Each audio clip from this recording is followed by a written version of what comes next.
Hello everyone, cotton తో చేసిన దండ చాలా బాగుంది కదా. అది ఎలా చేయాలో ఈ వీడియోలో చూసేద్దాం. ఇట్లా సింగిల్ దూది దండలు అయితే ఇంట్లో అందరికి ఉండనే ఉంటాయి.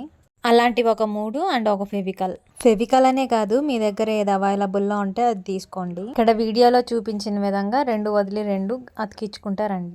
మధ్యలో ఉండే దూది దండ మనకు ఎంత కావాలో అంత పొడవు తీసుకొని పెట్టుకోవాలి. మిగతావి 2 దానికి ఎగ్జాక్ట్ గా డబల్ ఉండాలి. అప్పుడే మనకు దండగ అనేది సరిపోతుంది. ఫస్ట్ దూదిమాల ఎలా అయితే స్టిక్ చేసుకుంటూ వచ్చామో సెకండ్ దూదిమాల కూడా అలాగే స్టిక్ చేసుకుంటారండి. చూసారా, పద్మం ఆకారంలో వచ్చేసాయి.